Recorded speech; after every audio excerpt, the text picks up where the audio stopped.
January 6th was a disgrace. American citizens attacked their own government. They used terrorism to try to stop a specific piece of domestic business they did not like. Fellow Americans beat and bloodied our own police. They stormed the Senate floor. They tried to hunt down the Speaker of the House. They built a gallows and chanted about murdering the Vice President. They did this because they'd been fed wild falsehoods by the most powerful man on earth. Because he was angry he'd lost an election. Former President Trump's actions preceded the riot were a disgraceful duty. The House accused the former president of, quote, incitement. That is a specific term from the criminal law. Let me just put that aside for a moment and reiterate something I said weeks ago. There's no question, none, that President Trump is practically and morally responsible for provoking the events of the day. No question about it. The people who stormed this building believed they were acting on the wishes and instructions of their president. And having that belief was a foreseeable consequence of the growing crescendo of false statements, conspiracy theories, and reckless hyperbole, which the defeated president kept shouting into the largest megaphone on planet Earth. The issue is not only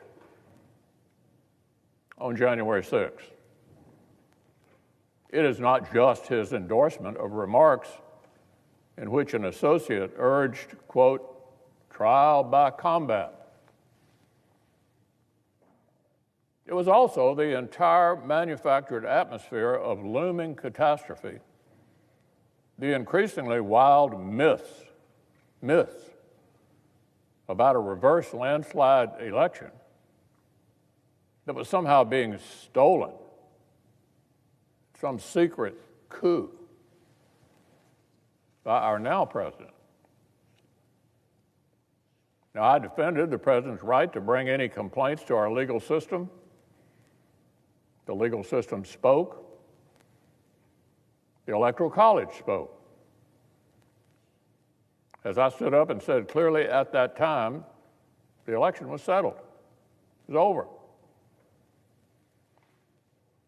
But that just really opened a new chapter of even wilder and more unfounded claims.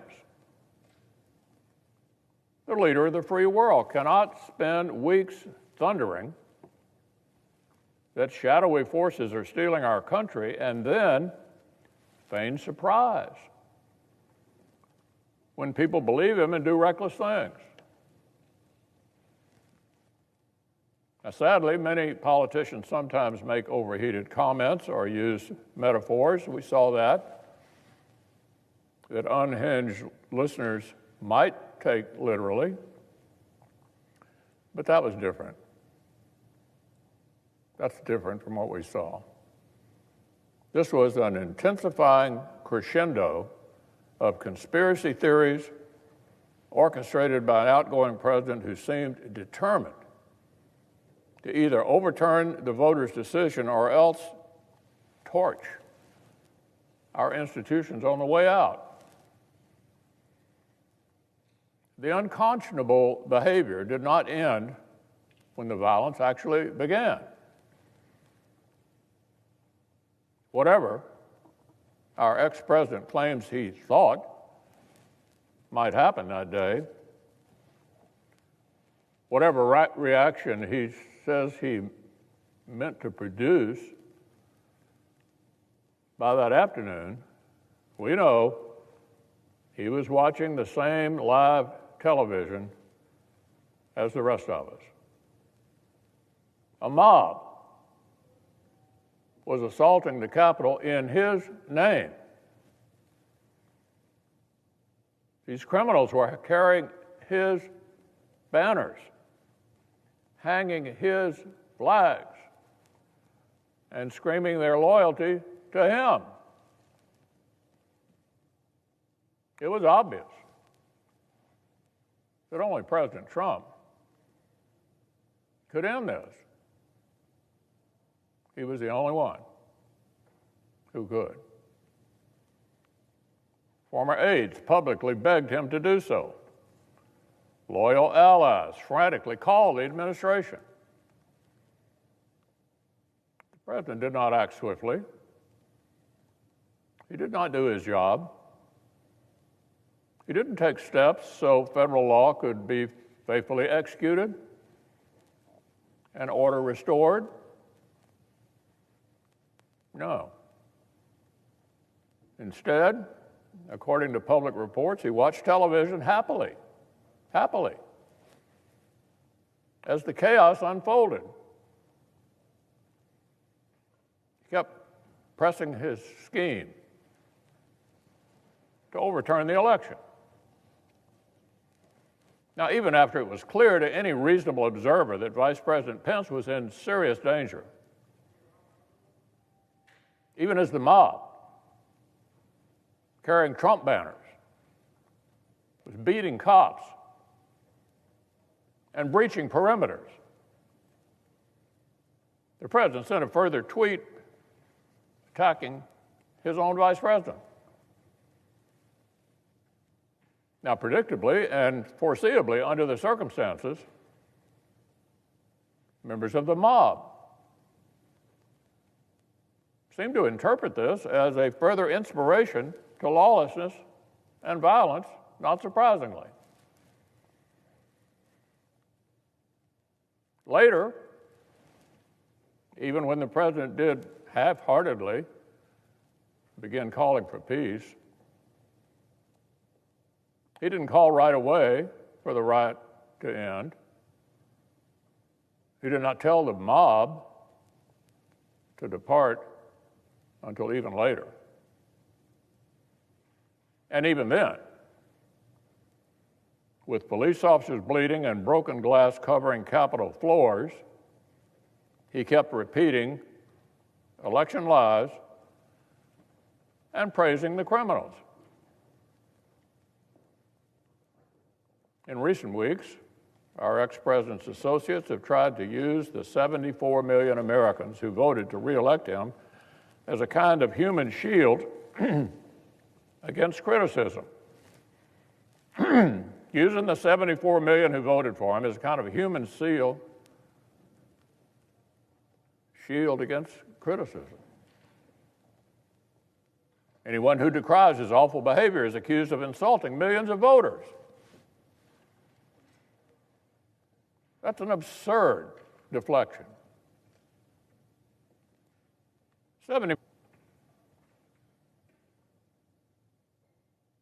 Hundreds of rioters did.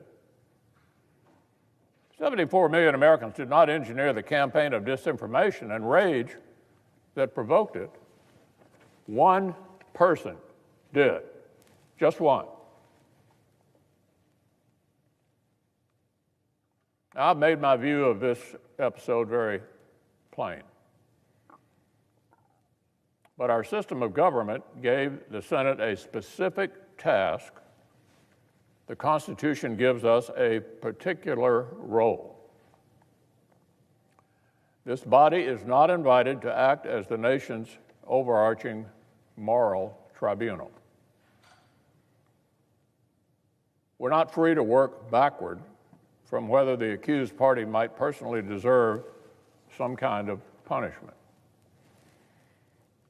Justice Joseph Story, our nation's first great constitutional scholar, as he explained nearly 200 years ago, the process of impeachment and conviction is a narrow tool for a narrow purpose. Story explained this limited tool exists to, quote, secure the state against gross official misdemeanors, end quote. That is, to protect the country from government officers. If President Trump were still in office, I would have carefully considered whether the House managers proved their specific charge. By the strict criminal standard, the president's speech probably was not incitement. However, in the context of impeachment, the Senate might have decided this was acceptable shorthand for the reckless actions that preceded the riot. But in this case, the question is moot because former President Trump is constitutionally not eligible for conviction. Now, this is a close question, no doubt.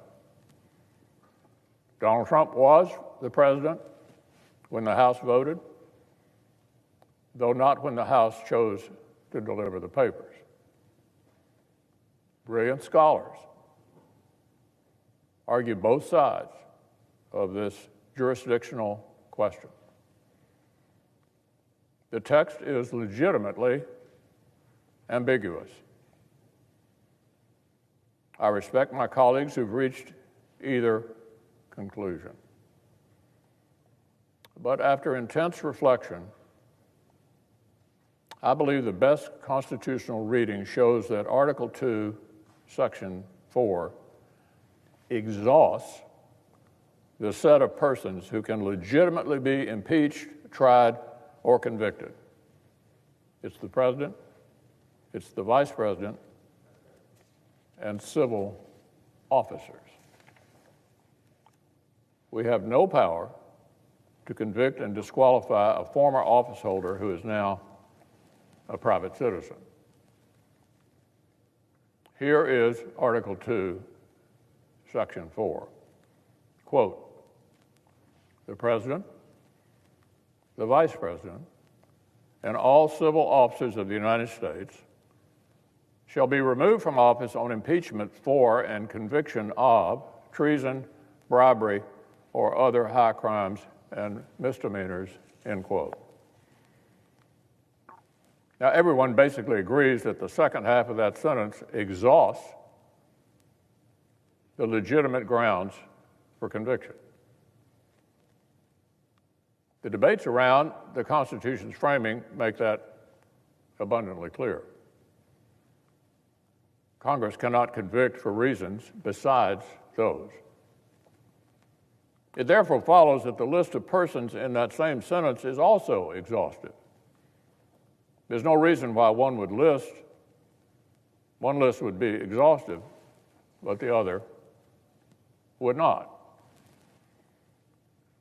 Article 2, Section 4 must limit both why impeachment and conviction can occur and to whom. And to whom. If this provision does not limit impeachment and conviction powers, then it has no limits at all. The House has sole power of impeachment, and the Senate's sole power to try all impeachments would create an unlimited circular logic empowering Congress to ban any private citizen from federal office. Now, that's an incredible claim. But it's the argument that the House managers seem to be making. One manager said the House and Senate have, quote, absolute, unqualified jurisdictional power, end quote. Well, that was very honest, because there is no limiting principle in the constitutional text that would empower the Senate to convict former officers that would not also let them convict and disqualify any private citizen. An absurd end result to which no one subscribes. Article 2, Section 4 must have force.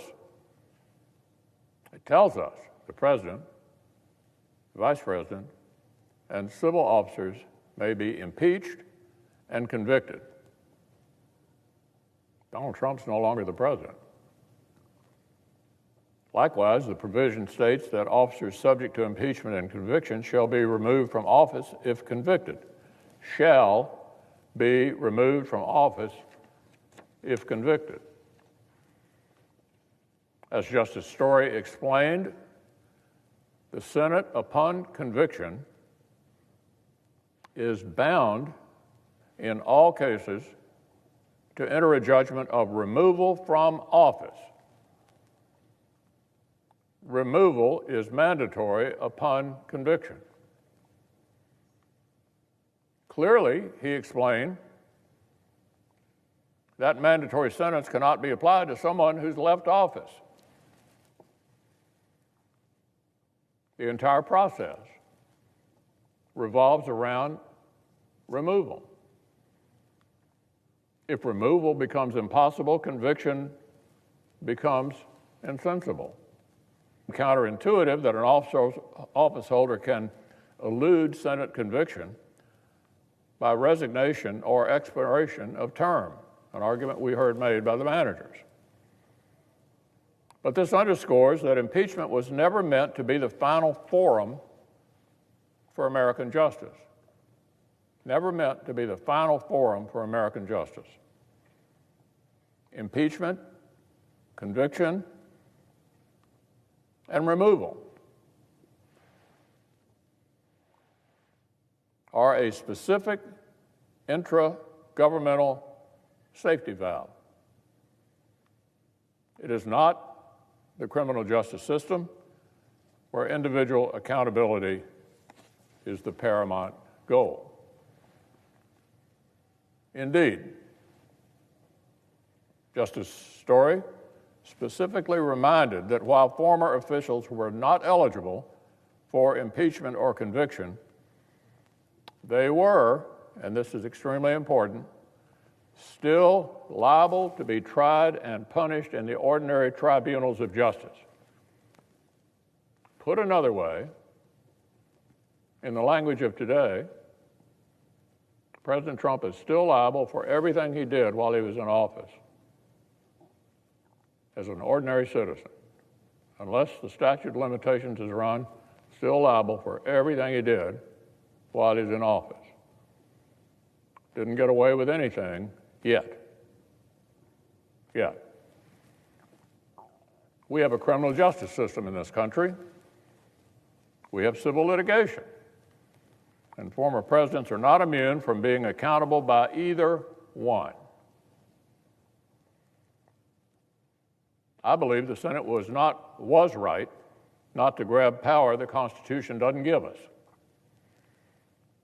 And the Senate was right not to entertain some light-speed sham process to try to outrun the loss of jurisdiction. It took both sides more than a week just to produce their pretrial briefs. Speaker Pelosi's own scheduling decisions conceded what President Biden publicly confirmed: a Senate verdict before Inauguration Day was never possible. Now, Mr. President, this has been a dispiriting time. But the Senate has done our duty. The framers' firewall held up again.